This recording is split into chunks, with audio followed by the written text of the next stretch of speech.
Olá, estamos ao vivo. Vamos começar mais uma live. Vou aguardar um minutinho o Instagram anunciar que nós estamos ao vivo.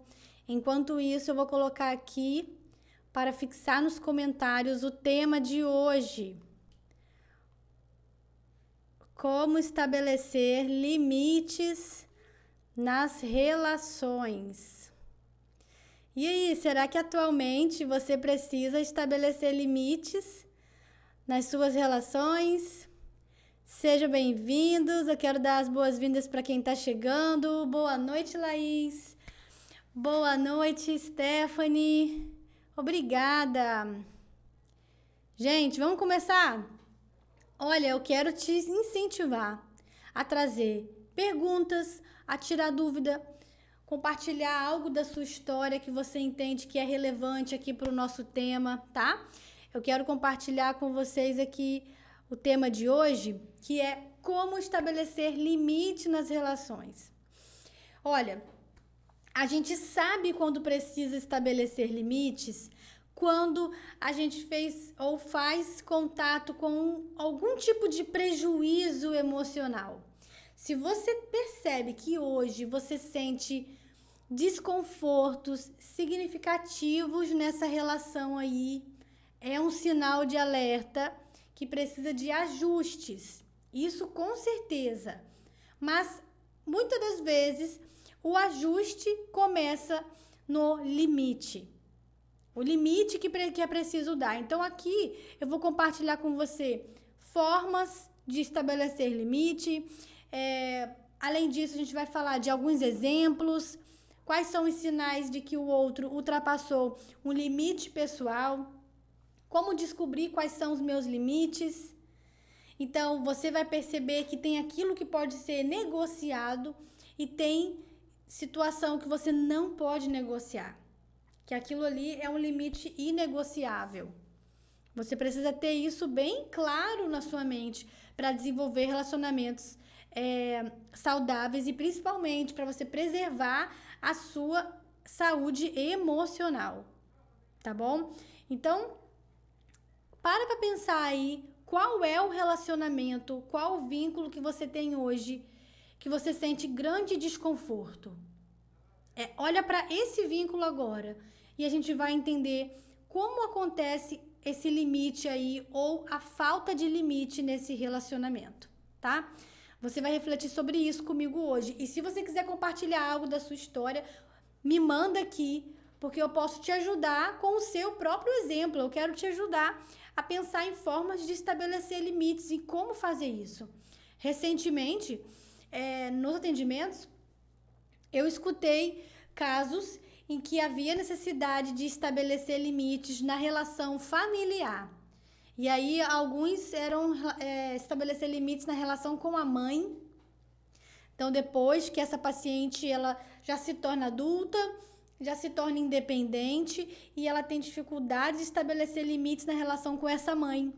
Parece errado discordar da mãe. A mãe tinha um perfil mais dominante, falava sempre com um tom imperativo, sabe? Sempre com uma imposição. E aí ela cresceu entendendo que discordar da mãe era errado. Olha só, discordar da mãe sinônimo de errado. E aí quando se é criança, não tem como discernir isso muito bem. A criança está ali naquela relação, né? E a mãe e ali responsável por ela. Só que depois isso passa, chega uma outra fase e às vezes esse mesmo sentimento infantil, ele pode ser levado para outras fases da vida. E aí essa paciente tinha muita dificuldade de saber quando eu posso dizer não. Será que eu não estou desonrando a minha mãe? E essa fala era muito comum. Júlia, eu não quero desonrar a minha mãe. Eu tenho uma crença religiosa que diz que eu preciso honrar os meus pais. Até que ponto eu preciso honrar? Até que ponto eu tenho que estabelecer limites? Então, ela estava descobrindo como fazer isso. E ela percebeu que até a proximidade com essa mãe era objeto de análise. Ela precisava refletir sobre a distância. E aqui eu vou te dizer algo que eu aprendi e que aplico com os pacientes e que você também pode aplicar na sua vida.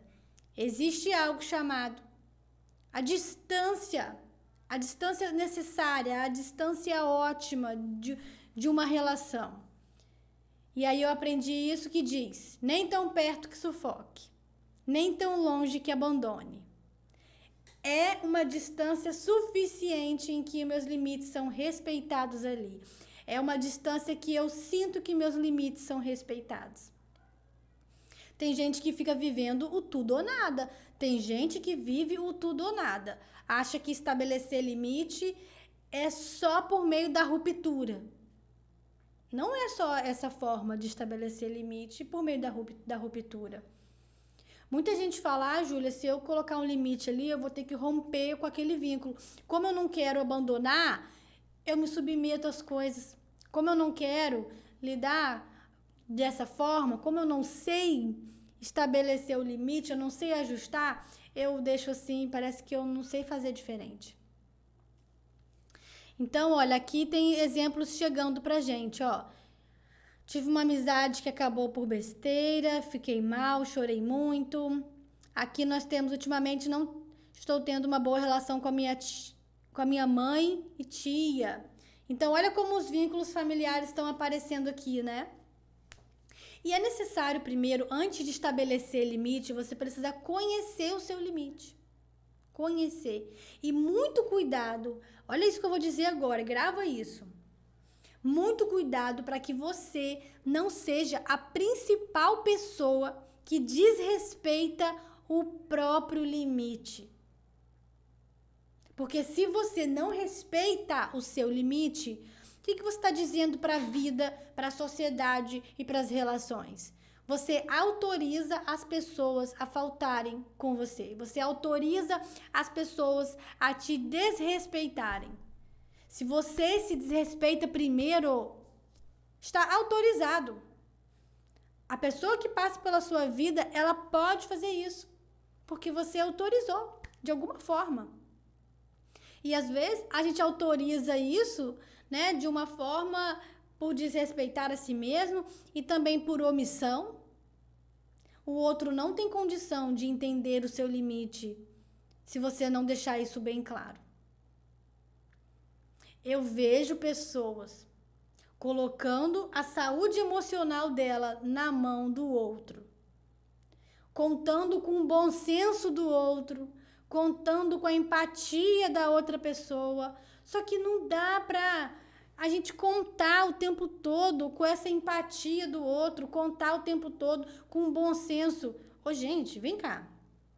Tem gente que não tem o bom senso. Para pensar aí. Quem você já conversou?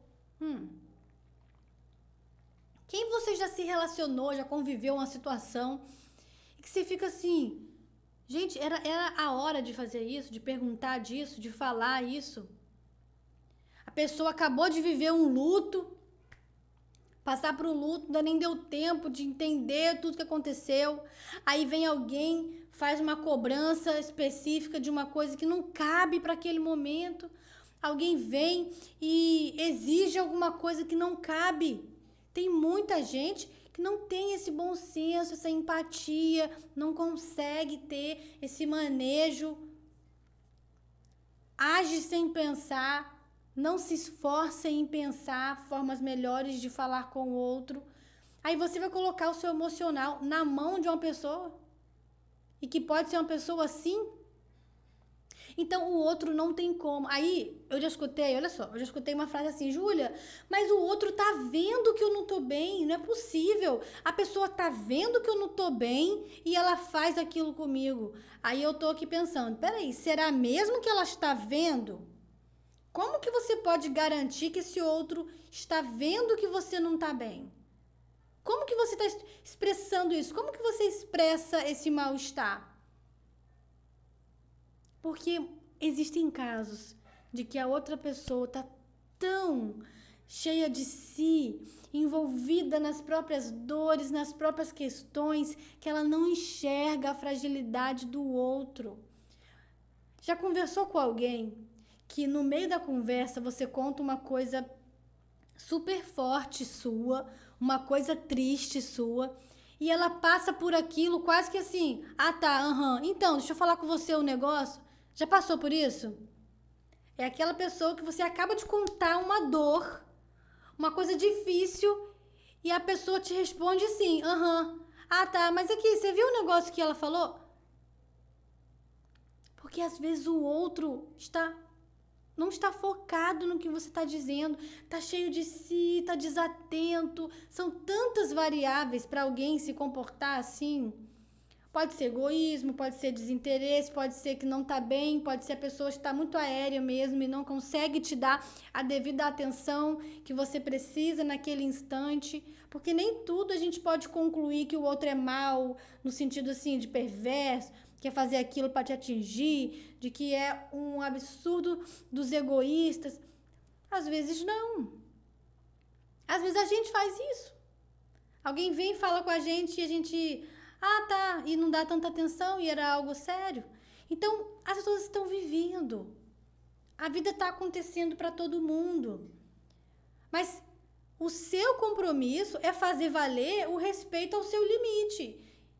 E o outro não vai adivinhar o seu limite se você não mostrar.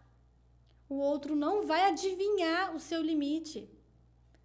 Então, não conclua que a pessoa está vendo. Não tem como ter essa garantia de que o outro está vendo o seu limite.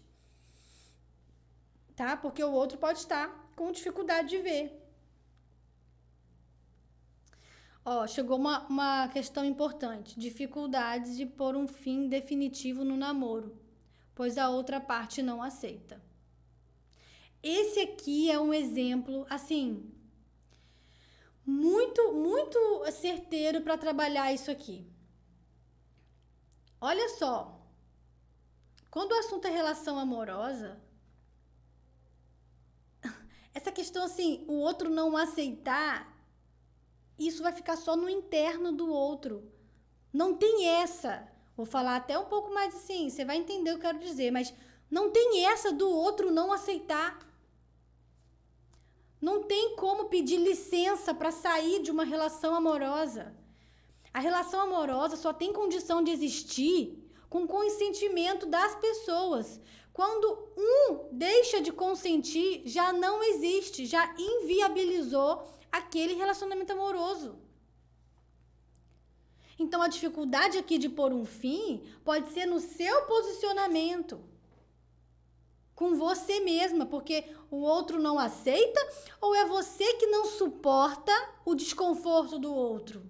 Ou é você que não suporta que aquela pessoa se sinta assim? É você que não aguenta ver o outro daquele jeito?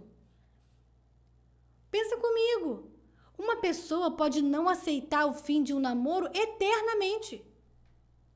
Aquilo pode ficar mal resolvido dentro do outro eternamente. E a gente não tem controle sobre isso. Ó, vamos pensar aqui um exemplo. Eu sou casada. Inclusive, esse mês eu faço 7 anos de casada esse mês, né? Final de semana, vou aproveitar, passear para curtir o aniversário de casamento. Então, mas antes de eu me casar com meu marido, eu tive um outro relacionamento, eu tive um namoro com uma outra pessoa. Vamos imaginar aqui que esse namoro que eu tive com essa pessoa, eu terminei. Fui eu quem terminou esse namoro, né? Eu terminei esse namoro. Imagina que essa pessoa não aceitou o término. O que eu posso oferecer para essa pessoa? Eu já segui minha vida, passaram anos, eu nem sei se aceitou, se não aceitou, não me cabe, não há o que eu possa fazer. Aquela pessoa pode ter aceitado ou não algo e está dentro dela. Agora aquilo pertence à pessoa, faz parte dele, ele que vai lidar, ela que vai lidar. Entende isso? Então a pergunta volta aqui para você que compartilhou isso, ó. O quanto você é que não suporta ver o outro numa posição desconfortável. Você está colocando a dor do outro em um protagonismo que não cabe. Aí já entro no outro ponto aqui. Olha isso aqui. Estabelecer limites é não poupar o outro da consequência do que te causou. Olha essa frase, eu vou repetir para você entender. Estabelecer limites é não poupar o outro da consequência do que lhe causou. Se a consequência a pessoa te causou uma questão, um problema, ela gritou com você, ela agiu mal com você, aí você poupa a pessoa da consequência disso? Que tipo de pedagogia é essa que você está fazendo? Que você poupa a pessoa de lidar com o desconforto do que ela te causou. Você não comunica a sua insatisfação. E olha só, tudo bem, se você não quiser comunicar a sua insatisfação, tudo bem. Mas banque isso então.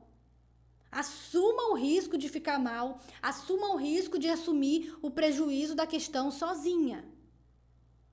Assuma o risco da infelicidade.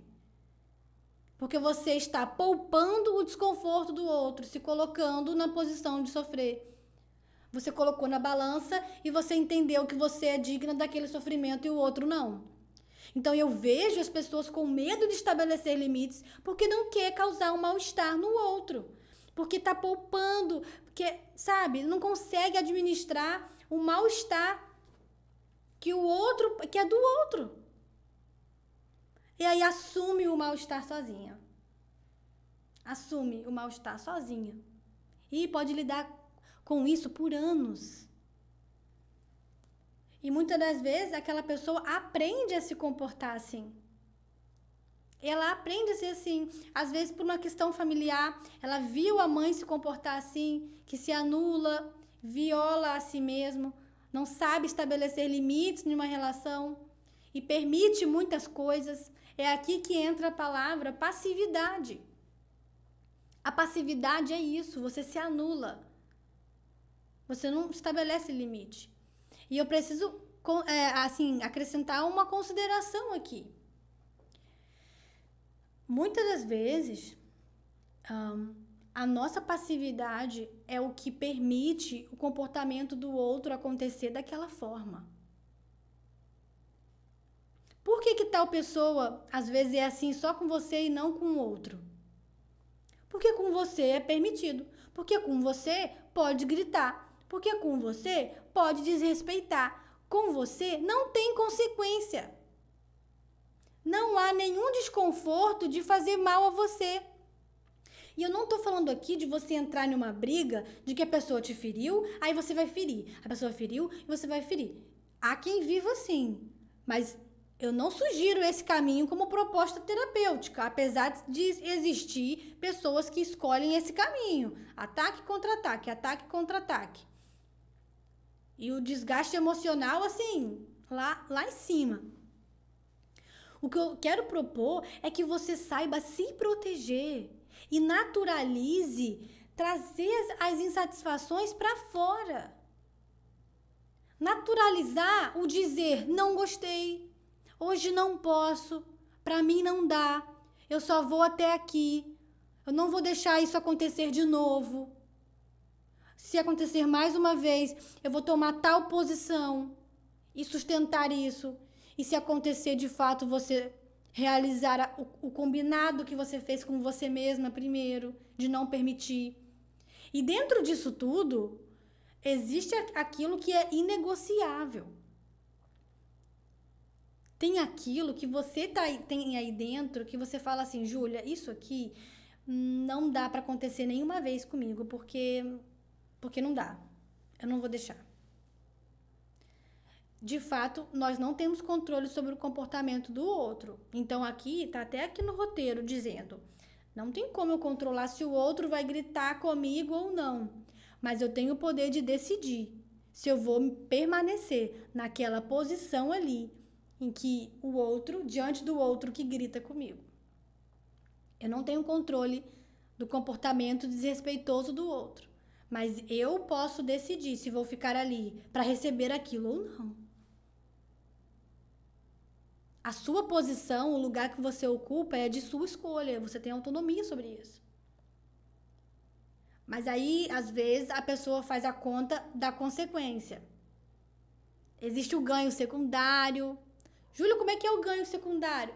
O ganho secundário é quando a gente permanece em uma posição porque existe alguma coisa de benefício, um conflito de interesse emocional interno e que faz com que eu continue ali naquela posição, mesmo que seja ruim para mim.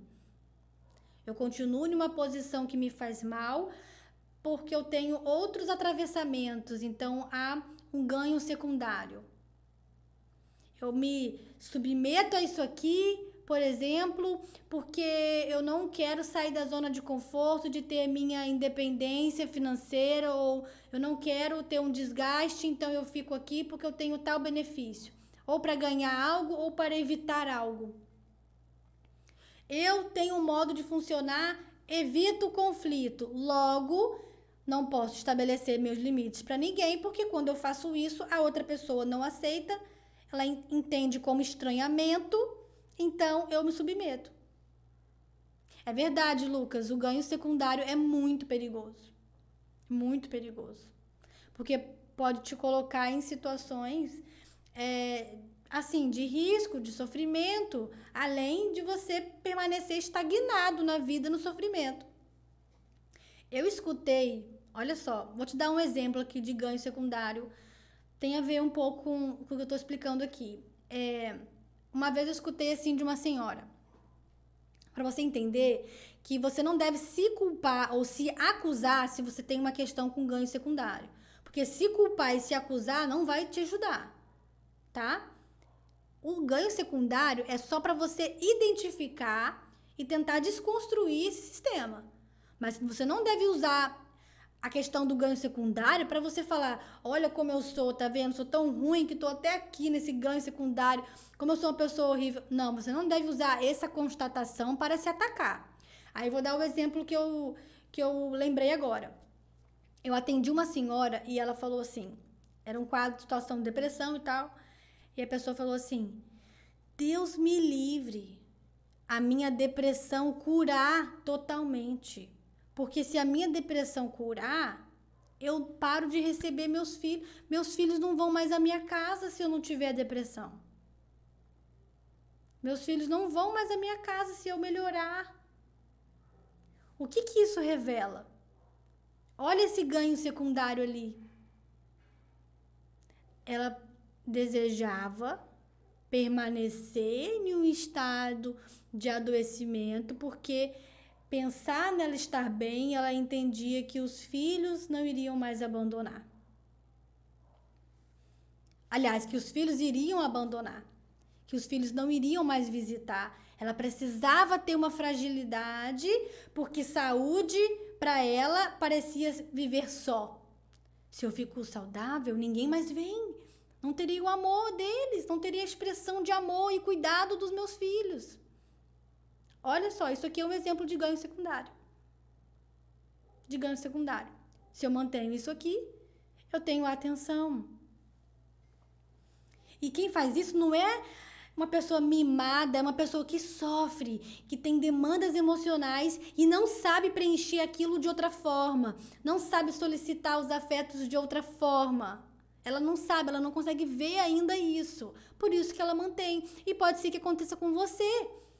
Se você tem algo aí que te impede de estabelecer limites nas suas relações, observa. Peraí, o que me faz? O que eu tô tentando evitar? Por que eu não digo não? O que eu quero evitar? Eu tenho medo da rejeição. No final, a dificuldade de estabelecer limites não é o problema.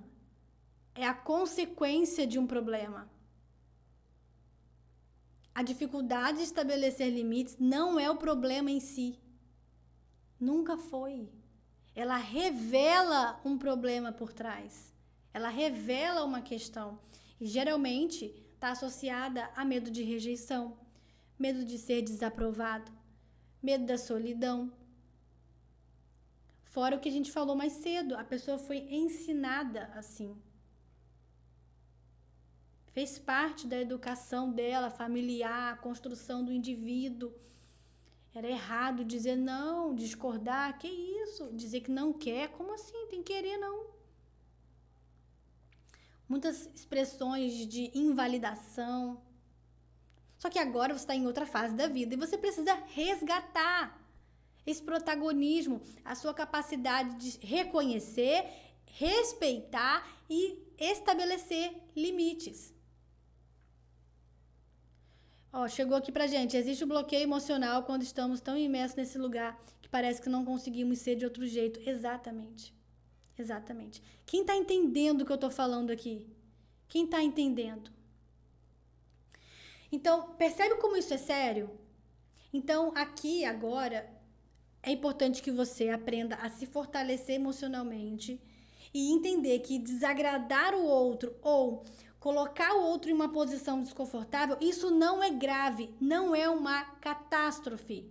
Mesmo que o comportamento do outro pareça que aquilo foi o fim do mundo. Mas dizer não é o fim do mundo. Eu sempre digo essa frase, quem me segue aqui há mais tempo sabe. O não, dizer não é terapêutico para quem diz e pedagógico para quem escuta. Não há prejuízo.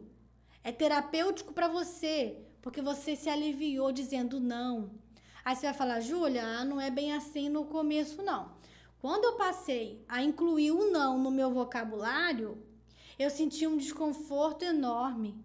Uma culpa que eu não conseguia dizer não sem me sentir culpada.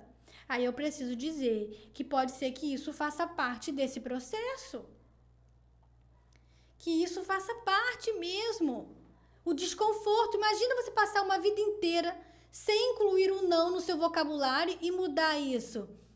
Não é só o outro que pode ter estranhamento de receber o não. Você também vai sentir um estranhamento de dizer esse não. Mas você deve exercitar isso, mesmo com desconforto. Assim como a gente exercita o nosso corpo e tem as dores do exercício do dia seguinte, chega um momento que não dói mais. E aí você se exercita, assim é o comportamento, as relações, o posicionamento. Ó, o pessoal tá entendendo o que eu tô dizendo. Então lembre-se disso, anota no seu caderninho aí. O não é terapêutico para quem diz e pedagógico para quem escuta. Aquela pessoa que você convive, que às vezes te pede muitas coisas, te solicita muito. Existe uma demanda de aprendizado naquela pessoa. Aquela pessoa precisa ouvir não. Ela precisa ouvir não. E se não tiver quem diga que você seja essa pessoa. Tem aprendizados da nossa vida que eu preciso de alguém para conquistar. Eu preciso de alguém. A vida é isso, nós somos seres sociais. É biopsicossocial e espiritual. O ser humano é isso. Então tem aprendizado que eu só tenho condição de desenvolver se alguém me permitir. Eu, Júlia, não vou saber lidar com o não se eu nunca escutar o não. Se eu nunca receber uma negativa, eu não vou aprender a lidar com ela. Então eu preciso, por mais desagradável que seja receber um não, porque é. Claro que é desagradável. Mas eu preciso aprender a ouvir não. Aquela pessoa vai se adaptar, ela vai se ajustar, ela vai encontrar novos caminhos cognitivos para administrar aquele não. Ela vai encontrar. Mas, Júlia, depois que eu disse não, eu coloquei limite, aquela pessoa mudou comigo. Tudo bem. O quanto essa mudança foi impactante para você? Porque aqui tem uma frase que diz: estabelecer limites gera risco. E às vezes nos coloca na posição de escolher o desconforto. Escolha seu desconforto. Ou você engole, se anula, é um desconforto. Ou você se posiciona, se respeita e tolera que pode ser que o outro não saiba lidar com isso e mude com você. Mas aí tem a ver com aquela pessoa, ela não deu conta, Ela não deu conta de ser diferente. Ela não deu conta de entender que você tem esse direito, essa liberdade de dizer sim, de dizer não. E que isso não é grave. A outra pessoa tá lá na liberdade dela, de sentir, de expressar. Assim como você também. Então, isso também é importante. Outro ponto, estabelecer limites é aprender a dar bastas. Não é sempre que a gente precisa dar um basta, não é mesmo? Não é todo dia que tem uma situação para dar basta. Não é. Até porque a gente analisa, né, o nosso nível de tolerância para as coisas. Mas, quando esse mal-estar, ele começa a se intensificar, eu começo a encarar a situação da minha vida que começa a me convocar para um lugar de basta. Olha para a sua vida agora. Em qual área você precisa colocar um basta? Estabelecer. O limite é esse. O limite é o basta. É esse lugar que precisa chegar. Não é mais de tolerância, porque já caminhou a jornada da tolerância ali e agora não dá mais. Por quê? Já entrou numa situação que é inegociável. Qual é a situação que você precisa dar um basta? Será que é o quê? É algo financeiro? Alguém que te solicita de forma financeira e você não conseguiu dar esse basta? No consultório chega muitas demandas assim. Pessoas que não conseguem, que o financeiro, olha só, hein? A área financeira é apenas uma área da vida em que se manifesta os atravessamentos emocionais daquela relação. E o financeiro é só uma área. Chega no consultório situações assim, ó, colocar aqui de forma isolada, tá? Mas chega situações assim, Júlia, eu tenho que pegar o meu cartão que fica com fulana. Eu sempre me incomodei, eu não gosto de emprestar o meu nome para as pessoas comprarem. E eu tenho meu cartão que fica uma semana com a minha avó, outra semana com a minha tia. E assim, não tô aqui definindo nada que é certo e errado, que pode, que não pode. Não há essa pretensão aqui. Eu tô trazendo um exemplo porque a pessoa se sente desconfortável de ficar nessa posição. Ela não quer que o cartão fique assim. Ela não quer ter o seu nome emprestado para as despesas do outro. Mas ela não consegue sair disso. E ela tem direito de sair disso. Ela não precisa se submeter a essa forma de relacionamento. Mas pode parecer algo simples, ir lá na casa da pessoa, pegar o cartão dela e falar, então, isso não vai mais acontecer.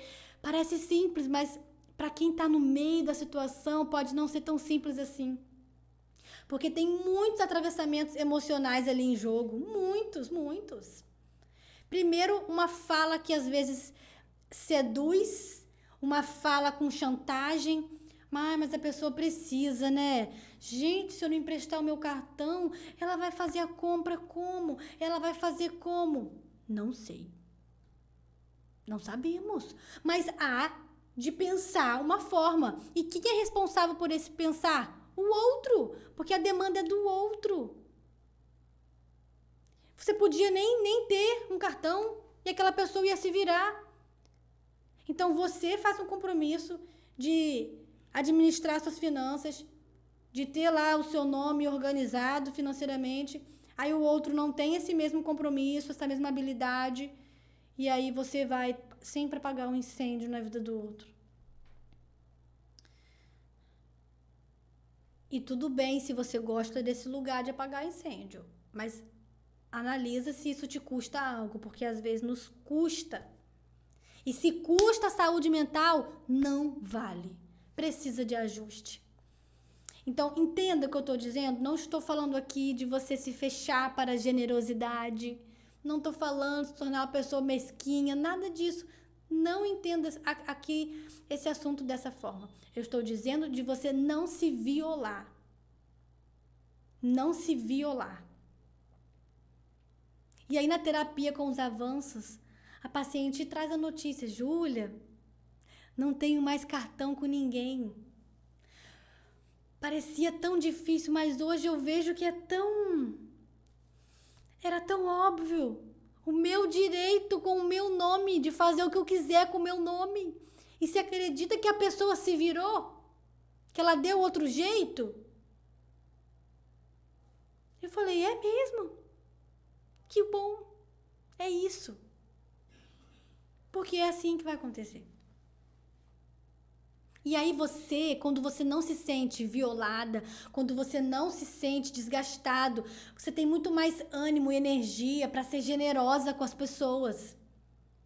Porque você sente que você tem a generosidade e não que o outro tá te sugando ou você tá se sentindo usurpada nos seus relacionamentos. Você está ofertando porque você transborda e você quer fazer isso voluntariamente. E não porque eu tenho que fazer para manter meus relacionamentos. E não porque eu tenho que fazer para me sentir amada. Para me sentir querida. Não é por isso. É porque você quer fazer. E o dia que você não tiver, você não vai ter como fazer e você não vai se culpar por isso. Olha como é que é diferente. Então, estabelecer limites é necessário para a saúde emocional de qualquer pessoa. De qualquer pessoa. Então, olha, estabelecer limites é não poupar o outro da consequência do que te causou. Aprenda a expressar os seus aborrecimentos. Se alguém vacilou com você, comunique. Expresse que aquilo não deve mais acontecer. Estabelecer limites também é aprender a dar bastas. Quantas vezes mais a pessoa vai mentir com você sem você mudar, sem você tomar uma atitude diante disso? A pessoa chega assim, Júlia, eu não aceito mentiras, eu não tolero mentira, mas ela se submete a um relacionamento em que o modo de funcionar é permeado por mentiras. Você está se violando, porque você diz que a verdade é um valor seu. A honestidade é um valor seu, mas você se submete às relações que não estão dispostas a trabalhar com a verdade com você? Será que o limite para esse relacionamento é um basta? É você que vai julgar isso. Não tem resposta aqui para isso. A resposta é aquela que cabe para você. Você vai delimitar dentro de si o que é negociável e o que não é. Tem alguém que chega no consultório e fala, Júlia, para mim é inegociável uma relação com desrespeito. Eu não aceito alguém que grite comigo. Para mim isso é inegociável, eu entendo como uma forma de agressão. Eu não negocio isso. Então a pessoa fez uma vez, eu deixei claro e eu não vou mais aceitar isso, não vou me submeter. Aí, imagina que a pessoa sente que deve terminar o relacionamento porque isso acontece. Aí a outra pessoa que não aceita, de repente, os próprios erros, situação hipotética aqui, ela vai dizer assim, a culpa é sua do namoro acabar, porque você que está terminando, e aí você traz, olha, eu estou decidindo pelo término, mas você não está considerando a sua responsabilidade nisso, porque tem um motivo para esse término, e o motivo é que você não respeita meus limites, é que você não sabe respeitar ou não está disposto a respeitar meus limites. Você grita quando eu digo que o acordo é não gritar. Você me ofende quando eu digo que eu não vou mais aceitar isso. Então, tem certeza que sou eu que estou terminando o namoro? Eu estou apenas cumprindo o acordo. E o acordo é terminar quando eu me sentir violada. É dar o basta. Quando chegar perto desse limite de algo inegociável para mim. Então, percebe? A outra pessoa, às vezes, nem se dá conta do que está fazendo. Da parcela de responsabilidade. Às vezes, a pessoa se omite disso, né? E aí você precisa deixar claro. Cumprir primeiro o combinado consigo mesmo. Por isso que você tem que ter combinados com você. Combinados que trazem benefício. Combinado que é de acordo com a sua saúde emocional. Na terapia, também chega paciente lá com alguns combinados consigo mesmo que prejudicam a si mesmo. São os combinados que insustentável. Por exemplo, vou trazer um exemplo. Olha o combinado que a pessoa tem com ela mesma. De nunca fazer fulano sofrer. Aí é uma frase perigosa. Se você falar assim, que nunca vai fazer o outro sofrer, porque você não tem pretensão de mentir, você não tem pretensão de trair, você não tem pretensão de tramar contra esse outro, tudo bem, mas aí tem a ver com seus valores. Mas e se aquela pessoa sofre porque ela escuta um não? Você tem como garantir que o outro não vai sofrer? O pior combinado que você pode fazer consigo mesma é se colocar na posição de garantidor ou de garantidora de uma coisa que você não tem como garantir. Isso é o pior combinado mental de você fazer com você mesma. Eu vou garantir que a minha irmã nunca mais vai sofrer. Eu vou garantir que a minha mãe nunca mais vai... Como? Como garantir uma coisa dessa? Que tipo de combinado é esse? Aí, às vezes, para cumprir com aquele combinado, você precisa se submeter a uma violação. Não temos controle sobre isso. Eu não tenho condição de controlar como o outro vai sentir. Não tenho. Eu faço compromisso comigo, com os meus princípios e valores. Eu sei o que eu fiz, eu sei onde errei, eu sei onde eu não errei, e estou aqui para me desculpar, e aquilo que eu fiz e que eu não enxerguei, o outro pode me mostrar e eu vou avaliar, porque é verdade que as pessoas revelam o nosso ponto cego. Todo mundo tem um ponto cego no autoconhecimento e que é revelado a partir do outro, mas não deve ser revelado para te agredir, para te atacar. É apenas uma colaboração para o seu crescimento pessoal. Se a pessoa revela o seu ponto cego para te atacar, te ferir, já fugiu a proposta. Já fugiu a proposta. Entendeu? Então, estabelecer limites é avaliar a saúde das suas relações, atenção ao que você se submete. Você não pode ser a pessoa que se desrespeita primeiro, senão você vai autorizar todo mundo a fazer isso também. Estabelecer limites gera estranhamento no outro. Então, se você é uma pessoa que não deixava isso claro, permitia tudo, no momento que você tem a virada, claro que a pessoa vai notar a diferença. E às vezes a diferença é desconfortável para a pessoa, porque imagina, sempre foi assim, como assim agora você me diz não? Que isso, gente? Que isso? Ó, eu já passei situação de um familiar do paciente me procurar, olha só, me procurar para entender o porquê que certas coisas estavam acontecendo agora. Aquilo que eu via que era saúde da minha paciente, o familiar via como um problema. Como assim ela tá me dizendo não? Gente, ela não era assim. Aí eu parei para pensar que depois que ela começou a terapia, ela fala para mim essas coisas. Aí quando vê, é porque depois que ela começou a terapia, ela consegue falar aquilo que deixou ela chateada. Só que antes ela não falava. Aí sua família recebe mal. Gente, ela tá mudando. Ah, não gostei dessa mudança, não. Porque é assim mesmo, olha só. Tem sistema familiar tão disfuncional que a mudança do outro saudável é vista como algo errado, como problema. Porque coloca o outro numa posição desconfortável. Não era assim antes. Como é que muda? E muda desse jeito. Eu tenho visto isso acontecer direto. E ainda digo mais. Eu vejo pessoas criarem expectativas na terapia do outro. E até aí até entendo, né? Eu criar uma expectativa no bem-estar do outro. Mas cuidado com uma idealização de que a pessoa vai fazer terapia e vai sair de lá desse jeitinho aqui. Isso é comum quando a gente tem atendimento com adolescente, por exemplo, né? A expectativa dos pais. Estou ali pagando, investindo na terapia do meu filho, quero que ele saia lá de tal forma. E às vezes não é assim que acontece. Então, a relação das famílias na vida é assim. Estabelecer limites. É frustrar o outro, ser frustrado. Mas também é afeto, é comunicação, é relações transformadas. Agora, depende do nível de abertura de cada um. Qual é o nível de abertura que você tem para mexer em si mesma? Para ficar em posição desconfortável? Fazer um contato com a dor para tratá-la? Qual o seu nível de disposição para sair daqui decidido a estabelecer limites? E aí, quem que tá aqui decidido a sair daqui, colocando em prática, revendo as suas relações, estabelecendo limites?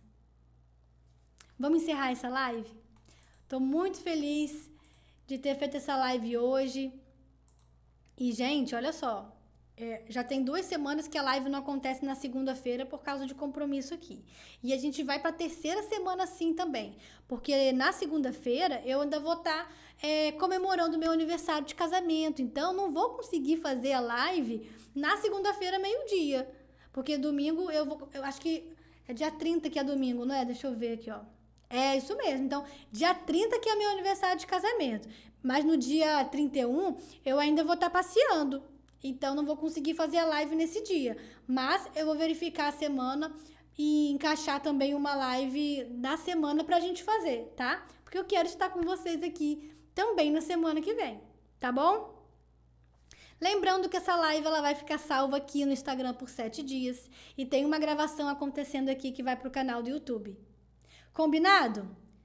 Ficamos por aqui, obrigada, amei. Aqui, ó, o pessoal colocando, se divirta, live incrível, maravilhosa. Gente, obrigada pela companhia de vocês. Tô muito feliz de estar aqui. Quem tiver algo para compartilhar do quanto foi rico aprender algo aqui hoje, me manda no direct. Eu gosto de ouvir o seu relato. Como é que você chega para a live de hoje? Como é que você está saindo dessa live? Me conta aí no direct. Eu quero ler a sua mensagem. Me conta aqui, eu quero ler, tá bom? Vai ser muito bom ver esse recado seu de como você chegou aqui e que você está saindo daqui pensando o quê? Entendendo o quê? Decidindo o quê? Eu quero muito ouvir você, tá bom? Beijo pra vocês. A gente se encontra semana que vem. Tchau, tchau.